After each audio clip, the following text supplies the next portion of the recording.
I experienced my first coup d'etat at the age of 4. Because of the coup d'etat, my family had to leave our native home of Ghana and move to the Gambia. As luck would have it, 6 months after we arrived, they too had a military coup. I vividly remember being woken up in the middle of the night and gathering the few belongings we could and walking for about 2 hours to a safe house. For a week, we slept under our beds because we were worried that bullets might fly through the window. Then at the age of 8, we moved to Botswana. This time, it was different. There were no coups. Everything worked. Great education.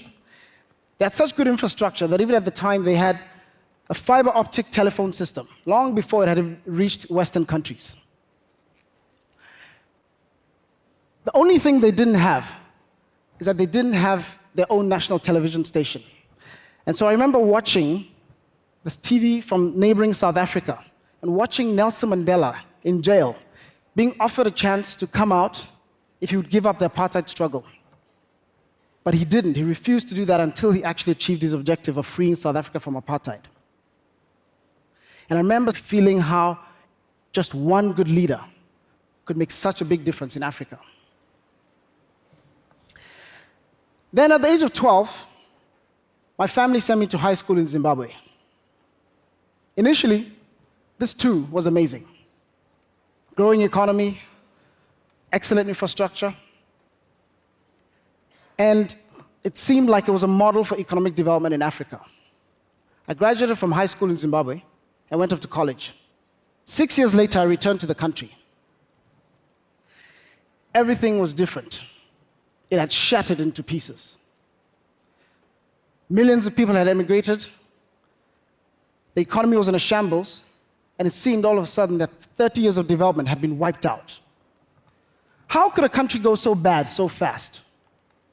Most people would agree that it's all because of leadership. One man, President Robert Mugabe, is almost single-handedly responsible for having destroyed this country. Now, all these experiences of living in different parts of Africa, growing up, did two things to me. The first is it made me fall in love with Africa. Everywhere I went, I experienced the wonderful beauty of our continent and saw the resilience and the spirit of our people. And at the time, I realized that I wanted to dedicate the rest of my life to making this continent great. But I also realized that making Africa great would require us addressing this issue of leadership. You see, all these countries I lived in, the coup d'etats and the corruption I'd seen in Ghana and Gambia and in Zimbabwe, contrasted with the wonderful examples I'd seen in Botswana and in South Africa of good leadership. Made me realize that Africa would rise or fall because of the quality of our leaders. Now, one might think, of course, leadership matters everywhere. But if there's one thing you take away from my talk today, it is this. In Africa, more than anywhere else in the world, the difference that just one good leader can make is much greater than anywhere else. And here's why.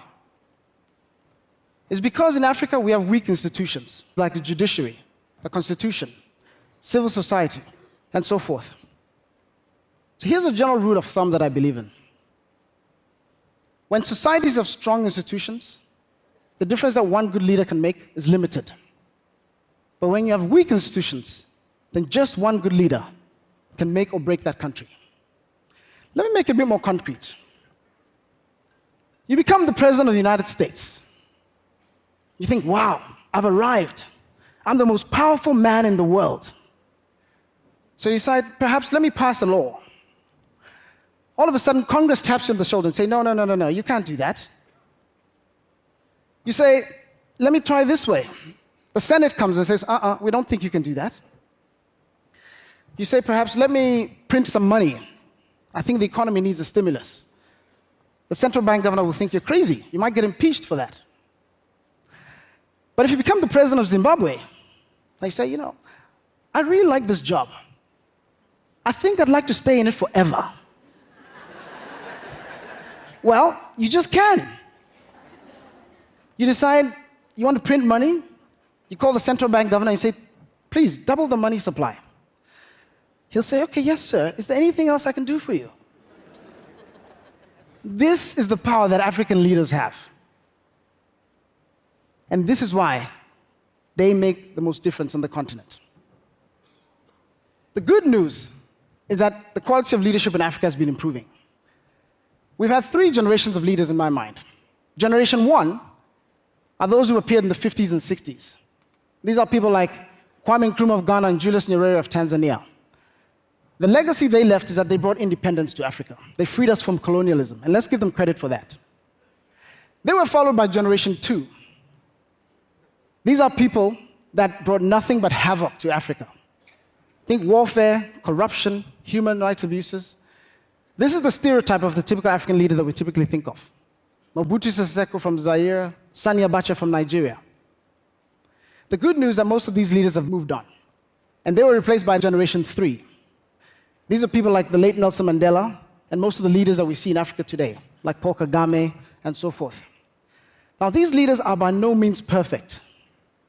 But the one thing they have done is that they've cleaned up much of the mess of Generation 2. They've stopped the fighting.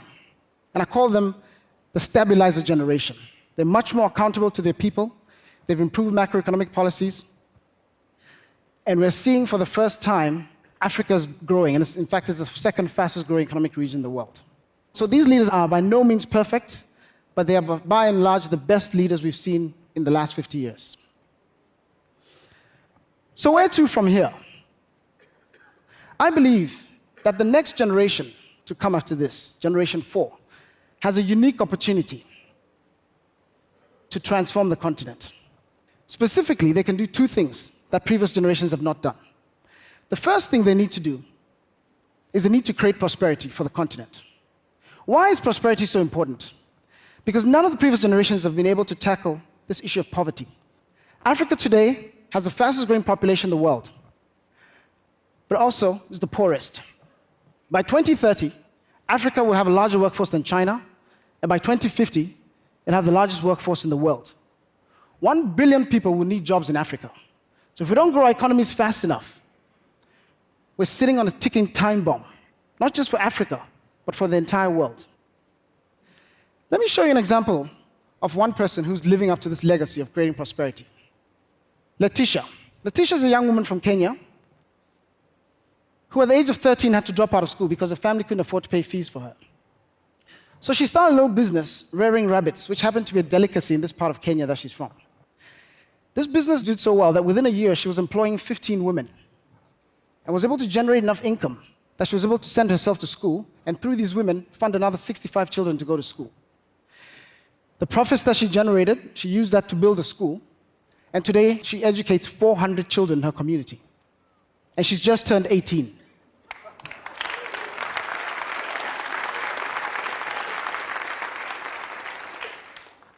Another example is Eric Rajonari.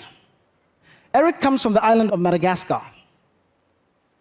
Now, Eric realized that agriculture would be the key to creating jobs in the rural areas of Madagascar. But he also realized that fertilizer was a very expensive input for most farmers in Madagascar. And Madagascar has these very special bats that produce these droppings that are very high in nutrients. In 2006, Eric quit his job as a chartered accountant and started a company to manufacture fertilizer from the bat droppings. Today, Eric has built a business that generates several $1 million of revenue.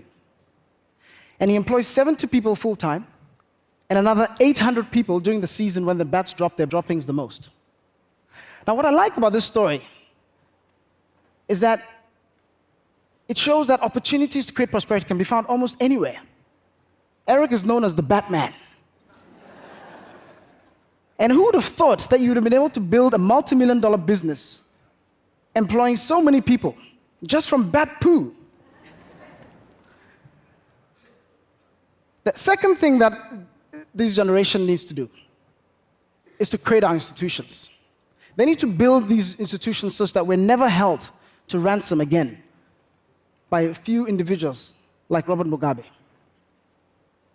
Now, all this sounds great. But where are we going to get this Generation 4 from? Do we just sit and hope that they emerge by chance, or that God gives them to us? No, I don't think so. It's too important an issue for us to leave it to chance. I believe that we need to create African institutions, homegrown, that will identify and develop these leaders in a systematic, practical way. We've been doing this for the last 10 years through the African Leadership Academy. Letitia is one of our young leaders. Today we have 700 of them that are being groomed for the African continent. And over the next 50 years, we expect to create 6,000 of them. But one thing has been troubling me. We would get about 4,000 applications a year for 100 young leaders that we could take into this academy. And so I saw the tremendous hunger that existed for this leadership training that we're offering. But we couldn't satisfy it.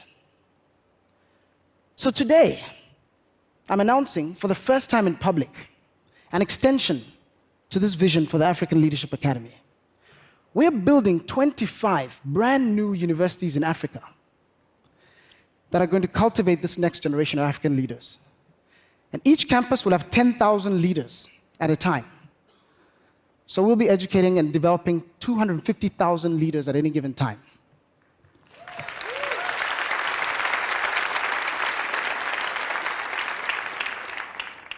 Over the next 50 years, this institution will create 3 million transformative leaders for the continent. My hope is that half of them will become the entrepreneurs that we need, who will create these jobs that we need, and the other half will go into government and non-profit sector, and they'll build the institutions that we need. But they won't just learn academic, they'll also learn how to become leaders, and they'll develop their skills as entrepreneurs. So think of this as Africa's Ivy League. But instead of getting admitted because of your SAT scores, or because of how much money you have, or which family you come from, the main criteria for getting into this university will be what is your potential that you have for transforming Africa. But what we're doing is just one group of institutions. We cannot transform Africa by ourselves. My hope is that many, many other homegrown African institutions will blossom. And these institutions will all come together with a common vision of developing this next generation of African leaders, Generation 4. And they'll teach them this common message: create jobs, build our institutions. Nelson Mandela once said, every now and then, a generation is called upon to be great. You can be that great generation. I believe that if we carefully identify and cultivate the next generation of African leaders, then this Generation 4 that is coming up will be the greatest generation that Africa, and indeed the entire world, has ever seen. Thank you.